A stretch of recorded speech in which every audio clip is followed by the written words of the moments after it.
we had a meeting kahapon sa history track. And we're gonna have a project sa Escolta. What we're gonna do is, punta natin doon. Some of you will take pictures. Some of you will sketch on site. Yung mga elements ng building, the windows, the walls, the floors, the detail ng interiors and exteriors. Walang escolta sa ibang bansa. What is special about the place is that it has this thing that we call the JUAN LUNA or the genius loci. Last year we did Escolta Project where we had to make a bench using amphibian movements, and Miss Kat Korea was the one who introduced it to us.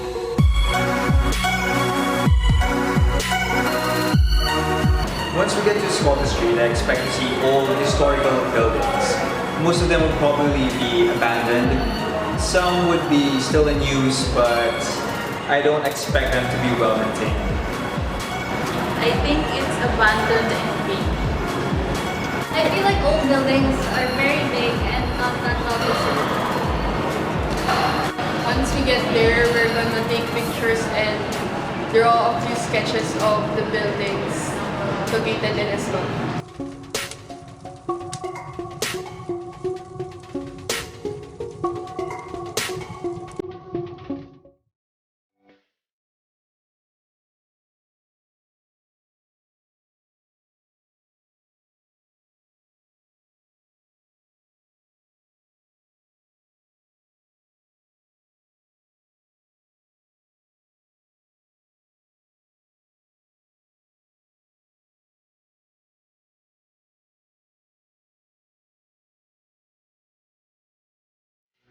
Trajano building, previously known as Rojas building, designed by Andres and Fernando H. Ocampo.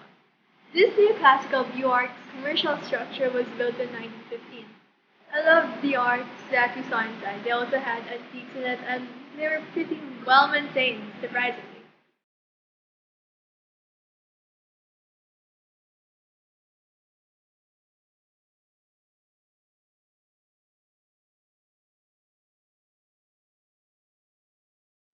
Ocampo building. It was built in 1938 and designed by Fernando H. Ocampo.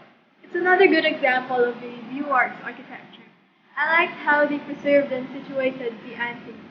It was like a blast from the past. The one that you see in historical movies, you know what I mean.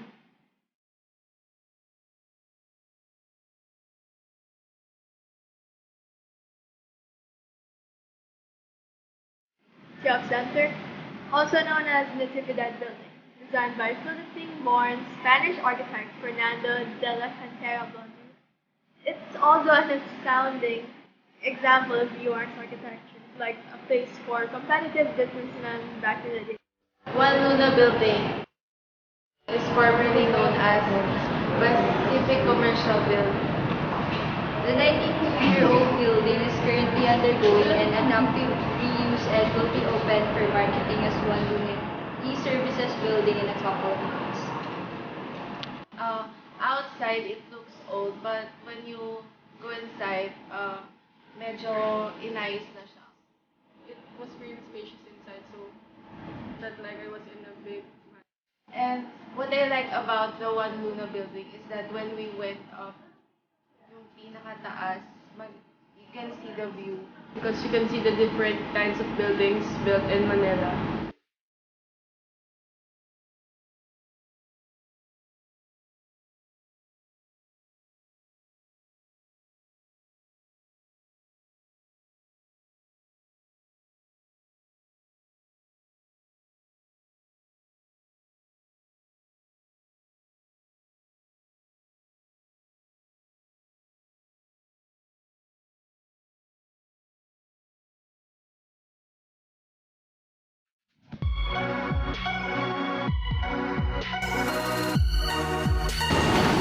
So how's the educational trip? Did you get all the data you needed? Well, the educational trip went well. And yung mga data, it was provided by our tour guide. So, madami siyang mga informations na shinare sa amin about all the buildings in Escolta and even the Escolta itself. At saka, pag may mga questions kami, she answers it for us. Yes, it was very informative since our tour guide really knew about the buildings and yeah, we learned. Sinabi niya lahat ng mga informations na kailangan namin, like kung sino yung may-ari ng building and kung kailan siya ginawa and kung ano yung purpose niya before. What can you say about the building you visited? So, sa ngayon, yung building kasi, JUAN LUNA, yung facade niya, yung labas ng building is yung pa din yung original, pero yung interior niya, binago na. So, medyo modern na siya, pero yung facade, makikita mo pa din yung pagka-old niya or yung pagka-neo-classical niya. What I like about the JUAN LUNA building is that when we went up yung pinakataas, you can see the view of Manila. How does it feel like being inside an early 20th century building compared to an early 21st century building like SDAAR? Feels like I time travel, and it was really spacious inside, so felt like I was in a big mansion. And when I went up, the view was really breathtaking because you can see the different kinds of buildings built in Manila. So, kapag pumasok ako sa mga ganong building, parang mararamdaman mo na nandun ka dun sa panahon na yon. Not unlike kapag halimbawa dito sa SDA, mararamdaman mo na modern talaga siya. And doon, kailangan mo mag-stairs, wala elevator, kasi ayun, luma nga. Pero, andun yung appreciation na ganun yung mga building dati na maganda siya kahit ganun yung mga features niya. Any preconceptions about old buildings that you debunked or validated? I expected na yung mga buildings, medyo mahirap siya talaga pasukin kasi yun yung luma and then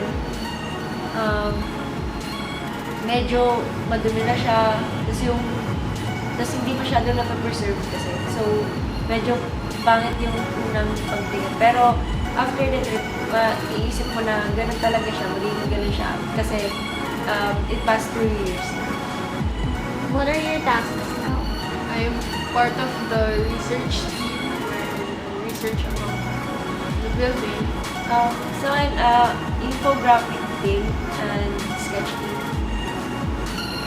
So I'm part of the infographic and sketch team. And your outputs will be used for? YouTube video and for educational purposes. Before we end this interview, do you want to say anything about this experience? Masaya naman yung trip tsaka yung project. Kasi medyo interested ako sa mga ganong bagay kasi gusto ko na ganun yung maging major ko for after architecture course kasi gusto ko mag-restore ng isang building sa Pilipinas. The experience was fun and we learned a lot of things about the building assigned to us, about Escolta, and about a part of our history.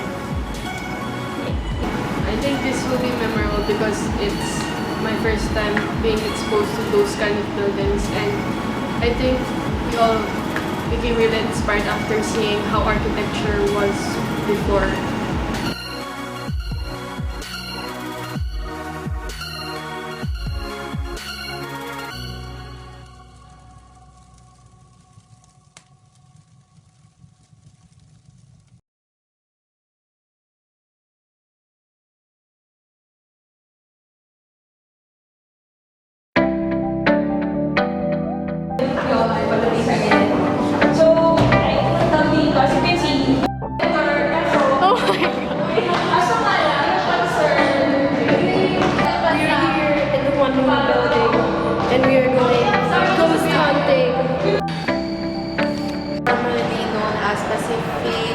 Commercial building.